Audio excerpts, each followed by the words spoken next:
Alhamdulillahi Rabbil Alameen, wassalatu wassalamu ala Rasulullah amma ba'd, fa'udhu billahi minash shaitanir rajim, bismillahir rahmanir rahim, rabbi shrah li sadri wa yassir li amri, wahlul uqdatan min lisani yafqahu qawli, fazkuruni azkurkum washkuruli wa la takfurun, sadaqallahul azim.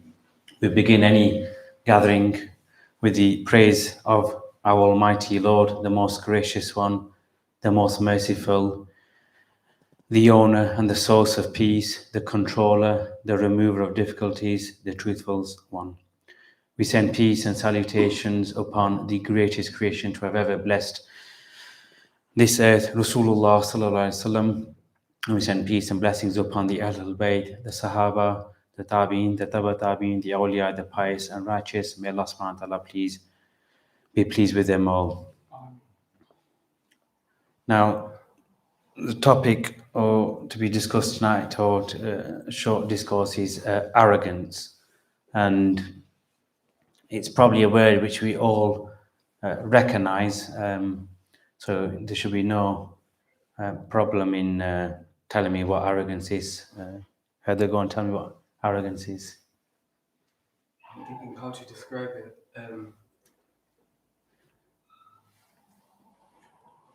It's when you think you're better than someone because of what you have or what you are. Yeah, so he's got it bang on. So really, arrogance is it's a state or a feeling that you have some kind of superiority over others, whether that's based on wealth, knowledge, or that's a different matter. But it's this idea that somehow, in any sense or something, we are superior. Now, there's a difference in somebody, let's say, knowing that they're good at their job and being arrogant. So if you know you're good at your job without comparing yourself to others or having that feeling of superiority, that's not necessarily arrogance. So with that in mind, is Cristiano Ronaldo arrogant? Adil? That's opinion, I think. Well, go on then, what's your opinion then? Say that again? Go on, Brother Nabil, I didn't have you down for football. No, I don't want to watch his words. Say again? I just want to watch his words. MashaAllah, it's goodness here. Anyone else prepared to offer an opinion, since these brothers seem to be a bit shy? He's arrogant. What makes you say that? And he's good at it. So just because he's good at it, why is he arrogant? He feels he's better than anybody else. He believes that and he says that. MashaAllah. Yeah, so sometimes we may think somebody like Ronaldo would be arrogant. What about Messi then? Do we get the same feeling about him? I don't watch him. I don't listen to him very much. See, look, all these youngsters and uncles telling you about football, and suddenly they've all gone shy. They must be watching netball or something. So we have that kind of arrogance, and sometimes what happens is sometimes people, even to avoid arrogance, they may try to become more humble. So they sometimes think, how do you deal with arrogance? I'll become more humble. So, imagine Cristiano Ronaldo giving a TV interview saying, no, I don't deserve this Ballon d'Or or anything like that. I don't deserve Player of the Season or anything like that. We'd probably all be shocked that why is he saying that? And so sometimes somebody might want to appear modest. So imagine, let's say you're a millionaire, and sometimes we see people like Elon Musk and Mark Zuckerberg, and we see the way they dress. Do they come across as billionaires? They seem to be wearing like normal jeans and a normal top. Allah Alam, whether they're doing it to show modesty or trying to be a level of humbleness, because they could wear the most expensive clothes every single day, and their wealth would really not diminish in any shape or form. So when we even then come back to Deen, and when we, let's say, start the path of Deen, sometimes we start praying 5 times a day. We might start fasting more, doing the sunnah fast, or anything else, anything which is an improvement in our Deen from our state before. We start to do that. But sometimes what happens is we then think it's our deeds which are going to take us to paradise. So, for example, we might think, I don't pray, maybe I start praying 1 time a day, because if I can get to that 5 times a day target, that will get me to Jannah. And if I ask the question, somebody who prays 5 times a day compared to somebody who doesn't, would we think that the person who prays 5 times a day is better than the person who's not? Do they hear? No. So the person who does pray 5 times a day, is he better than the person who doesn't pray? Why not? Because it's not just about prayer, that's just the bare minimum. To do other stuff as well outside of that. All right, but surely just even on that minimum level, you have someone who's praying 5 times a day, somebody who doesn't. Let's say it was just judged on that level, is he better or not? Anyone else prepared to answer the question? Come on, Nabil, I'm gonna have to pick on you. Then everyone's been shy. Based on just that, yeah, the person who prays is better Why? because he's doing the compulsory act. The person doesn't. Yeah. So you see, if you look at it at a superficial level, imagine we see somebody praying there 5 times a day, and somebody who's got a bottle of alcohol. Inevitably, our thought's going to think that person is better than the person who's got a bottle of alcohol. Sometimes this is what happens to us. We start doing good deeds, and we develop this self-likeness for within ourselves for these deeds. Because inevitably, imagine you're praying 5 times a day and your spouse isn't praying 5 times a day. You're going to be saying to them, pray 5 times a day. So you start to think somehow that you praying 5 times a day, you're better than them. Because imagine previously you weren't telling that person to pray 5 times a day. Yet when you start praying 5 times a day, you start to tell them. And what happens with that character inside is that a bit of self-likeness inevitably will occur. It's almost, I'd say, human nature that you're going to think, I'm not saying you're going to think, oh, I'm really better than that person, but inevitably a thought is going to pass through your head that I'm better than that person. And then this is really where that seed is planted, and the arrogance can start to develop from there on, because we then, we may think, okay, I'm praying 5 times a day, I'm dressing more in sunnah, my beard is longer than the other brother, I attend more majlis than this brother. So all these kind of acts, we start to build up and build up. And so what happens is we have this thought that these good deeds alone will take us to paradise. But who said your deeds are going to be of any value? Is your namaz really being prayed the way it should be?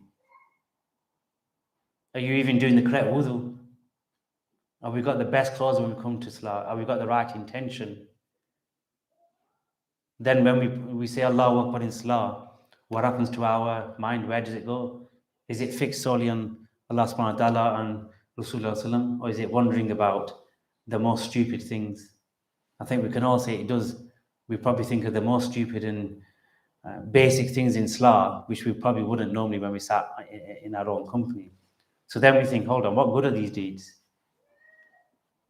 If we even begin to develop that self-likeness on these deeds, and we start to think, the more deeds I do, the more chance I'm surely going to have enter paradise. You agree, yes, Nabil? So then, if the deeds are not good, then why are we doing them? To earn the pleasure of Allah. To try to. So if you think about it, it's one step further. You're not thinking that these deeds are just going to get me into paradise. They may do, they may not do. But if your intention is simply to think these deeds are going to be solely for just getting me into paradise, I'm going to weigh these deeds in on the day of judgment, then, we all of us might be in for a big shock. But if we are going to pray simply because Allah subhanahu wa ta'ala has commanded to, let's not think about whether these deeds are actually going to get us to Jannah or whether they're even going to be accepted. You simply have the intention that Allah has commanded you to do this. I am weak.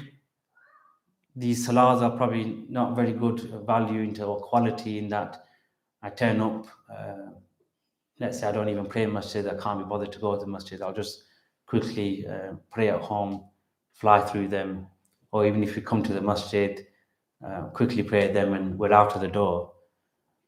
But if your intention is simply to seek the pleasure of Allah subhanahu wa ta'ala, surely it's going to have a bit more value in the sight of Allah subhanahu wa ta'ala. And what's that's going to happen is you're not going to think these deeds are the deeds which are going to get me to paradise. These deeds are the ones that make me better than that person who is not doing these deeds.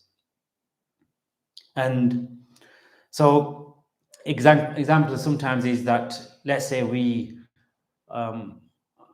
give the example again of the billionaire. Now, they are not dressed as how we might assume that a billionaire might dress. I wonder, forget being a billionaire, if we were billionaires, how would we dress? And so if you imagine that we have the best food and drink we can have, but then we put it on Instagram or Snapchat or whatever, why are we putting it on? Because again, I think every single person who does this, they don't put every single day their food at home. When the mother makes the normal, salad, chicken, dal, it doesn't go on Instagram. Yet, when we go out, we put that on Instagram. So why are we doing that? Are we showing almost on a level of arrogance that, look at me, I'm eating this today? And you then have to think, why, if I'm showing that kind of level of arrogance, look at me, this is what I'm eating today. You're not probably getting the true reality of your full picture, are you? Just like the person who comes, let's say, to masjid 5 times a day, praising the first self, we might think, mashallah, that person is pious. Who knows what he does outside the masjid? Who knows what he does to earn income? Is it halal or haram? If he's an employer, how does he treat people? If he goes home, how does he treat his wife? How does he treat his kids? Or how is he regarded in family? Is he one who mends ties, or is he the one who's always encouraging the breaking of ties? And sometimes what happens is, I'll give you another example. Is anyone a cleaner here who does it as a job? MashaAllah. Won't apply to you. But Heather, would you do a cleaning job? Yeah. It doesn't sound a very confident yes, does it? It is. So you would do it? Yeah. Do you clean at home? No. Well, mashallah, he'll do a job, he'll do it for money, but he won't do it to please his mum and dad. So sometimes people look at cleaning jobs as low-grade jobs, that jobs they wouldn't do. Why? Why do people have this misconception? So, for example, I don't know, if a brother said, oh, I'm an accountant, and another brother says he's a cleaner, what goes through our mind? Automatically, we have more respect for the brother who's an accountant than the cleaner, don't we? Why? Because we attach somehow cleaning to some kind of low, it's a low state job, or it's something I wouldn't do. Why would you not do it? Because it doesn't befit me. It's beneath me, isn't it? So immediately, what do you then think? It's something I wouldn't do. If, mashallah, if I have a good job, I become a radiographer or whatever it is, that I'm somehow almost to an extent superior than the person who's a cleaner. So even through our jobs, we sometimes build arrogance, that I'm better than the person who's earning less money, or who I might think is, I wouldn't be cleaning toilets or whatever it is. Or these people who actually care for people in care people's homes, who, do their full personal care. A lot of people might think, well, I'm not going to do that job. Why? Because somehow I'm better than that. Now, it comes back to that point. Why did Shaitan disobey Allah subhanahu wa ta'ala? It was simple. He thought he was better than Adam alayhi salam. Why? Because of what he was created. He thought fire was superior than really flesh. And he thought, because he's better, why should he have to obey in front of this creation? He didn't think, I'm being commanded, I will just follow. Inevitably, and this is somebody who has worshipped Allah subhanahu wa ta'ala a long time. His worship is always in the sense of going to be far superior than ours, that they were proper worshippers of Allah subhanahu wa ta'ala. But when it came to that point, arrogance flared up. He had it in him. It just took that situation to flare up. And all them good deeds, however much, They say there wasn't a place on this earth where the devil, Iblis, hadn't worshipped. But despite all that, it took one single moment for him to be destroyed forever. Another tyrant of the past, who was around the time of Prophet Ibrahim al-Islam, Nimrud. Now, he used to say, he even said it to Ibrahim al-Islam, your God may be the Lord of the heavens, but I am the Lord of the world. Does anyone know how he died? So he's a guy who's saying to Prophet Ibrahim al-Islam, okay, Allah subhanahu wa ta'ala is the Lord of the heavens, but this earth, this world, I am the Lord. But do we know how he died? He's a man who's given such a grand statement, I am the Lord of the world. So basically, he died, a mosquito got inside his head, and maybe the younger ones don't know how a mosquito sounds. He has that buzzing sound. And basically, the buzzing sound made him so crazy, he used to bash his head. After 40 days, he died. So here is a man who thought he was so great, so powerful, he even expressed it through his tongue, saying, I'm the Lord of this world. But it took a simple mosquito,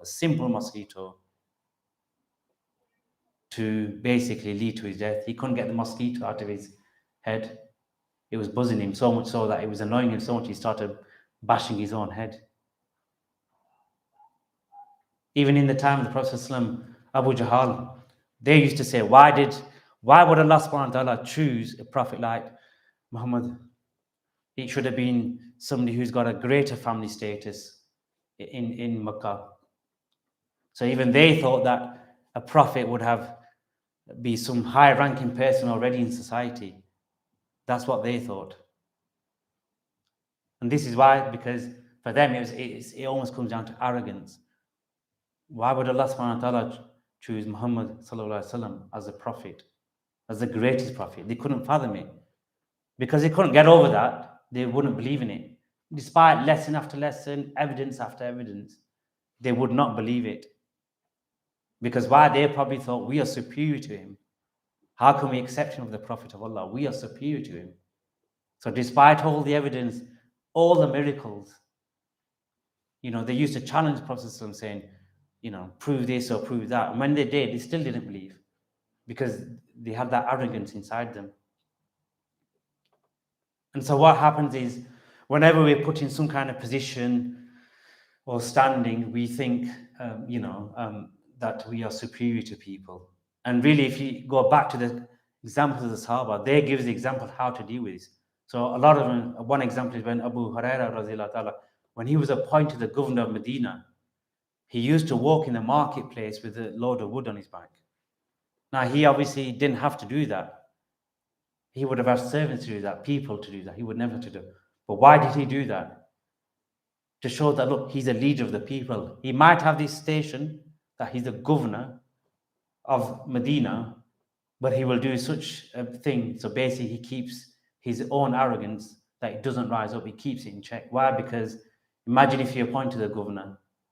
Nowadays, we appointed even a councillor of a local ward. We think somehow that it's a great position. Can you imagine the Prime Minister of any country in the world now doing such a thing? And so you can see how arrogance will slowly build up inside you. Sometimes you're not even doing it deliberately, but it will. This is how the shaitan works on you. You can be the biggest mufti in the world. Even he will have this issue of arrogance. So even in religious circles, it happens. I might think I'm better than this brother because why? I'm sat here and he sat down there. Well, who put me here? Did I put myself here? Was it through my own skill or ability or intellect? No. For some unknown reason, I was chosen, and that's it. That's what our mindset has to be. Even if you're given any position, be in deen or otherwise, we can't let that arrogance build inside us. So even when you come on the path of deen, it's something you have to actually watch out for. That I don't develop this self-likeness for my deeds. My deeds are going to be the one that get me into Jannah. They will save me from the fire. I give so much in, charity every single year. That is it's not even your wealth. Allah subhanahu wa ta'ala gave you the wealth. even the ability to come tonight, we might think, yes, we had the intention to come tonight, and Allah subhanahu wa ta'ala allowed it. There could have been 1,001 reasons why Allah subhanahu wa ta'ala didn't allow you to come tonight. You look at the people who sometimes want to go Hajj every year. Sometimes it doesn't happen for whatever reason. Even let's say in 2020 when COVID happened, millions of people would have had that intention that we are going to Hajj this year. And what would they have thought? See, I have the money, I've got the money, I will book the ticket and it will happen. But who would have expected COVID to happen? That they were going to be denied that opportunity to do, Hajj that year. So sometimes we plan, Allah subhanahu wa ta'ala plans. So we again think this is down to me about everything, be it work or deen or any aspect. And even those brothers who are part of the tariq as such, if you're given a role as such, sometimes you might think, oh, maybe I got the role because I am capable, I've done something right, I'm spiritually high.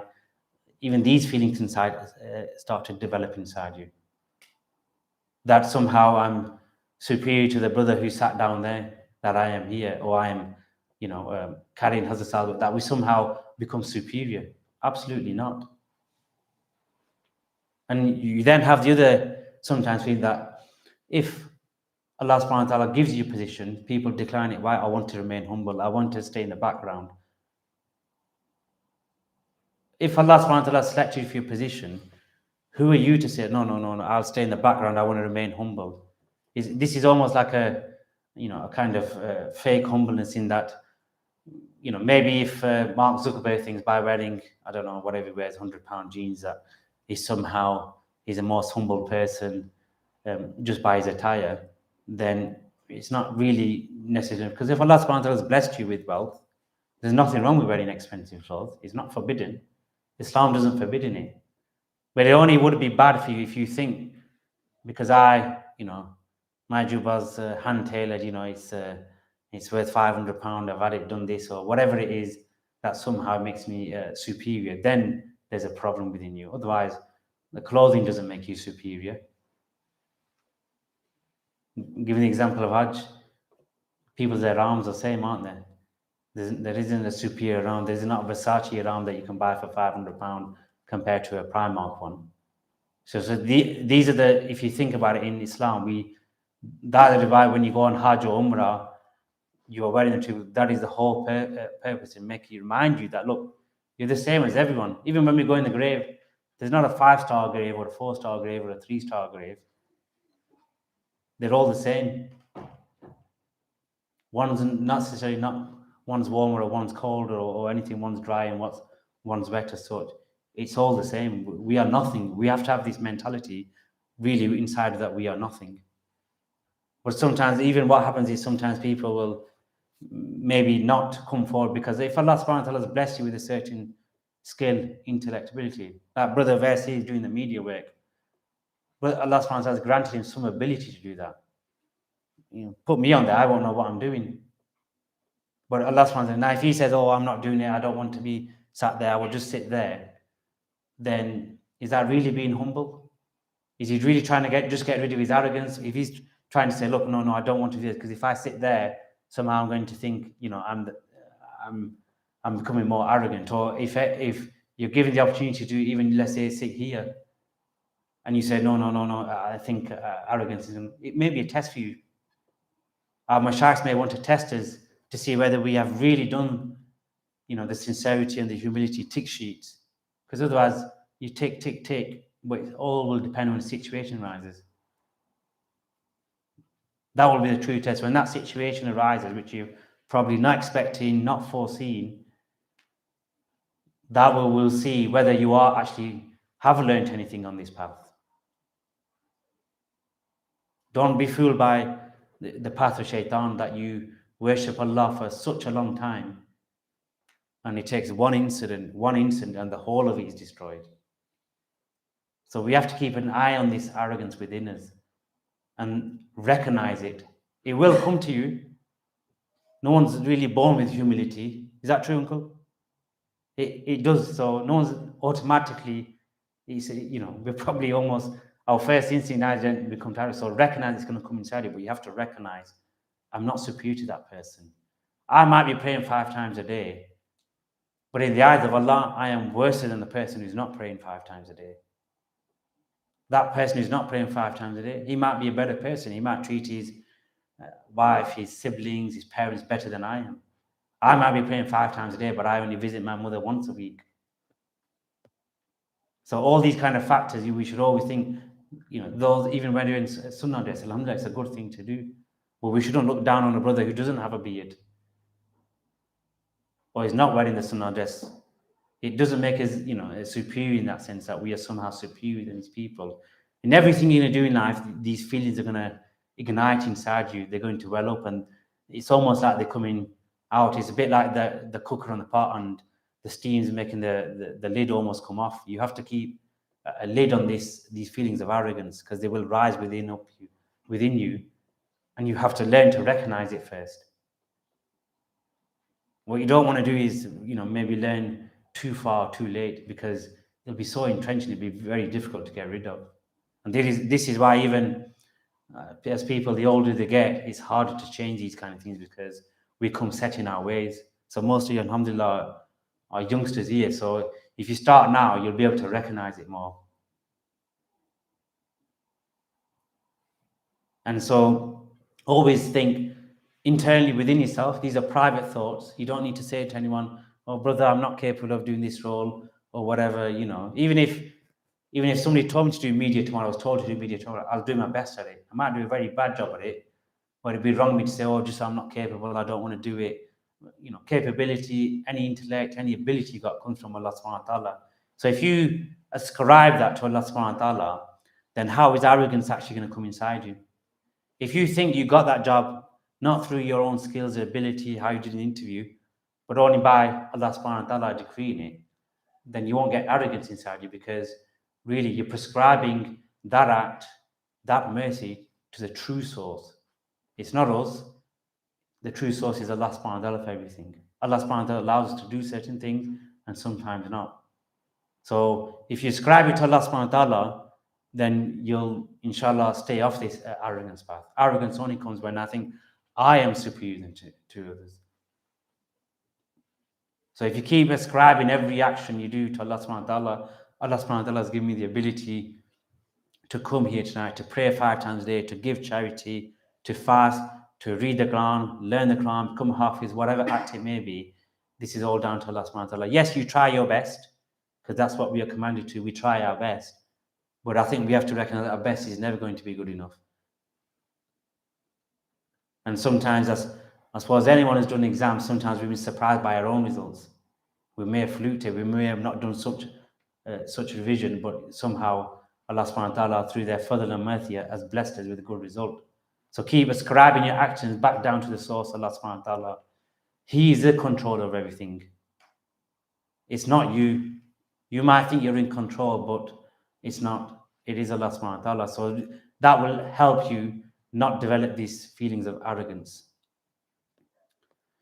If I've said anything wrong or not in accordance with Islam, I seek forgiveness for my errors, and all goodness comes from Allah subhanahu wa ta'ala. Subhanakallah wa bihamdika ashhadu an la ilaha illa anta astaghfiruka wa atubu ilayk.